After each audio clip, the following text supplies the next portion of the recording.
മനസ്സിലാക്കണം, പ്രകൃതി എങ്ങനെ സ്നേഹിക്കണം, പ്രകൃതി നമുക്ക് തരുന്നത് എന്താണ്, പ്രകൃതി എങ്ങനെ സംരക്ഷിക്കണം എന്ന് വളരെ മനോഹരമായിട്ടും രസകരമായിട്ടും ഞങ്ങൾക്ക് പറഞ്ഞു തന്ന പുന്നൻ സാറിനോടുള്ള സ്നേഹവും നന്ദിയും ഈ സമയം അറിയിക്കുന്നു.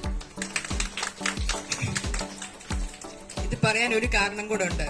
കൊച്ചുകുട്ടികൾ വരെ നമുക്ക് ഇവിടെ വന്നിട്ടുണ്ട് ഇന്ന്. സാറ് പപ്പയുടെ കാര്യം പറഞ്ഞു. ഓമയ്ക്ക എന്റെ വീട്ടിൽ ഇത് സ്ഥിരമാണ്.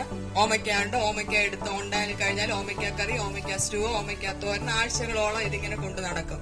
അന്നേരം എന്റെ ഹസ്ബൻഡ് പറയാറുണ്ട്, ഞാൻ ഓമയ്ക്ക മരം വെട്ടി ഞാൻ കളയിനി ഓമയ്ക്ക ഉണ്ടാക്കരുത്.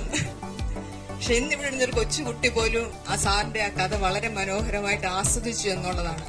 ഒരു മോൾ ഇവിടെ പറഞ്ഞു, അമ്മേ നമ്മുടെ അമ്മൂമ്മയും ഇതുപോലെ അല്ലേ എന്ന് പറഞ്ഞാൽ ആ കുട്ടി പോലും സാർ പറഞ്ഞ കഥ വളരെ ആസ്വദിച്ചു.